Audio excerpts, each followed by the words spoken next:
Maintenant, vous avez acquis plusieurs appartements, il va falloir penser à passer au niveau supérieur.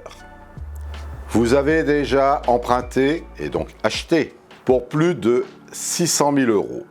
Jusqu'à 1 million d'euros, vous pouvez déjà vous dire que vous faites partie des 10% des Français les plus riches. Mais n'oubliez pas que vous faites également partie des 10% de Français les plus endettés. Il va falloir commencer à penser à entrevoir quelques petites solutions, voire quelques réflexes à avoir dans l'avenir. Ce que je vais maintenant vous expliquer va vous permettre de vous booster vers d'autres investissements encore plus prometteurs. Car vous allez voir que en persévérant, vous allez aller vers un enrichissement exponentiel. Comment? Comme je vous l'ai souvent expliqué, votre capital, donc votre emprunt, est amorti à la moitié du temps de votre crédit. C'est-à-dire que si vous prenez un crédit sur 20 ans, dans 10 ans, vous ne devez plus que la moitié. Donc, vous allez vous projeter vers l'avenir. Car quand vous aurez 10 ans d'investissement, il sera temps de penser à réduire la charge de remboursement mensuel, ce qui va vous faire gagner plus de 60% de vos revenus. Comment? Eh bien écoutez, c'est hyper simple. Il va falloir réarbitrer l'ensemble de vos biens pour passer à un seul prêt en regroupant la totalité de vos investissements. Parlons chiffres. Vous avez emprunté 1 million d'euros. Dans 10 ans, vous ne devez plus que 500 000 €.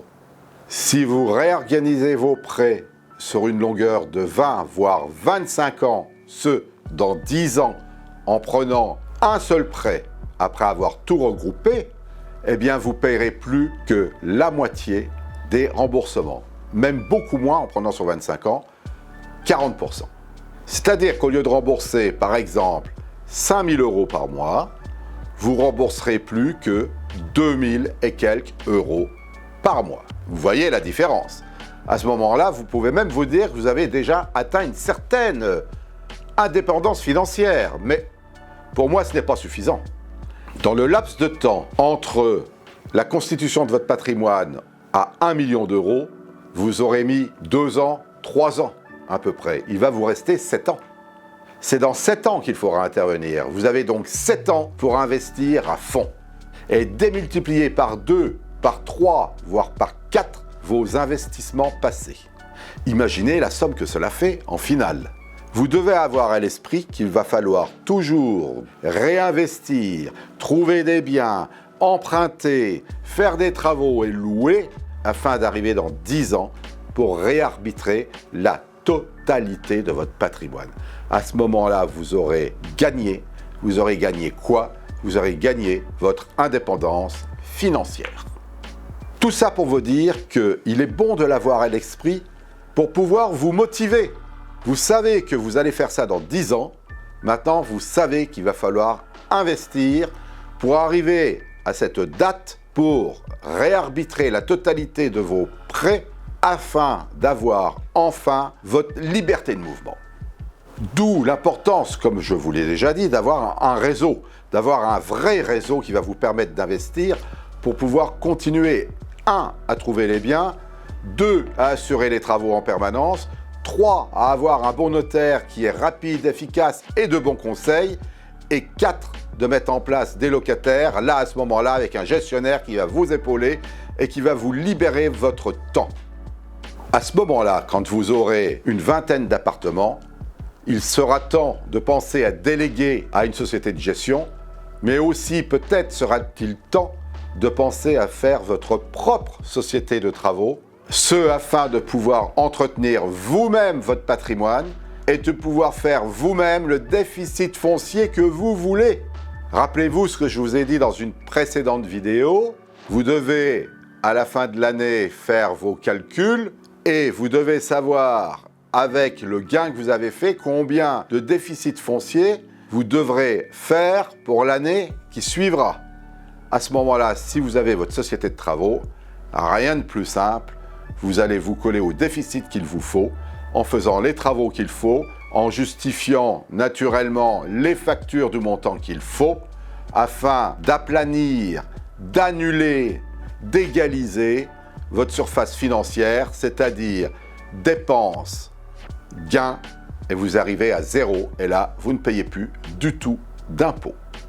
Pourquoi on ne paye plus d'impôts? Très simple. Parce que tous les travaux sont entièrement déductibles des revenus fonciers. Vous allez penser que faire sa société de travaux, ça va vous prendre du temps, ça va être chronophage sur votre emploi du temps également. Je vais vous dire oui et non. Car n'oubliez pas que quand on a une société de travaux, on peut déléguer à une autre société ces travaux qui va les faire à votre place et vous surfacturez ces travaux dans ces cas-là. C'est absolument simple. Nous verrons ceci en détail dans une autre vidéo. À ce moment-là, le mot d'ordre, il n'y en a qu'un. C'est augmenter votre cash flow.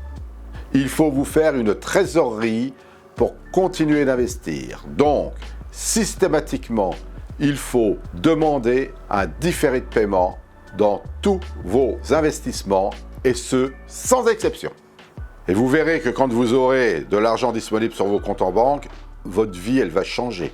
Vous allez être beaucoup plus serein. Vous allez investir d'une manière beaucoup plus simple, beaucoup plus facile, car vous allez pouvoir dormir.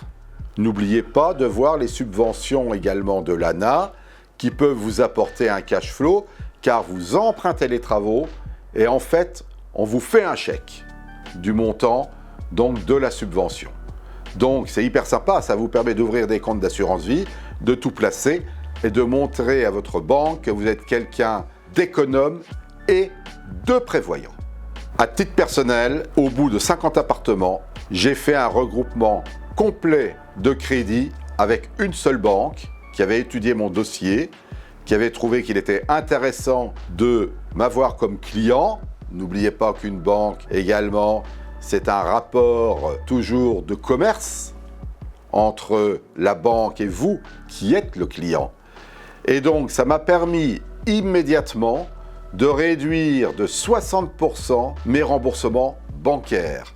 À partir de ce moment-là, je n'étais plus du tout obligé de travailler, car la différence entre les remboursements bancaires et les loyers me donnait un cash flow plus que positif qui me permettait de vivre sereinement et de m'investir totalement dans la recherche de biens, dans le contrôle des travaux de la petite société que j'avais montée également avec les autres entreprises que j'employais où je surfacturais mes travaux et dans, naturellement, la mise en place d'un très bon dossier bancaire pour refaire une deuxième tranche de 50 appartements, ce que j'ai fait en l'espace de 3 ans. Tout est possible. Il suffit d'avoir la niaque, il suffit d'y croire et il suffit d'avancer. N'oubliez pas que vous avez le droit de perdre votre chemin, mais vous n'avez pas le droit de perdre la raison d'avancer. Quand je dis ça, ça veut dire que vous pouvez faire un petit temps de pause pendant 6 mois, 1 an, mais après, il faut continuer. C'est vital. C'est vital car je vous l'expliquerai plus tard. Je vous expliquerai quelles sont les marges bénéficiaires exactes, car n'oubliez pas qu'à un certain moment, quand tout sera payé, vous paierez des impôts et que la charge fiscale devient très importante. Vous aurez un cours là-dessus qui vous expliquera en détail comment ça se passe et donc vous saurez à partir de ce moment-là quels sont les objectifs que vous devez atteindre, tout en sachant que l'objectif primordial, c'est d'acheter beaucoup. Comme je vous l'ai dit, personnellement, j'ai déjà fait 2 transitions de pause pendant plus d'1 an. Une première au bout de 20 appartements, 6 mois, 8 mois. Une deuxième au bout de 50 appartements pendant à peu près 1 an où j'avais renégocié tous mes crédits en un seul crédit. Et là, je suis parti en vacances pendant pratiquement 1 an. Je me suis baladé à droite à gauche dans le monde entier. Ça m'a fait un très grand bien pour reprendre mon activité à fond la caisse. Naturellement, je n'ai pas pris 1 an de vacances non-stop. C'était 1 mois, 2 mois, je revenais 1 mois, 2 mois, et là je prospectais, je me tenais au courant du marché, je regardais mon patrimoine immobilier évoluer, j'allais voir le gestionnaire, voir comment ça se passait, etc. Je faisais un suivi constant de mon patrimoine, car c'est de votre patrimoine qu'il s'agit. Et votre patrimoine, vous le devez toujours le surveiller. Maintenant, vous avez 1 million d'euros de patrimoine, donc 1 million d'euros d'emprunt, 1 million d'euros de dette. Il va falloir penser à passer à l'étape supérieure.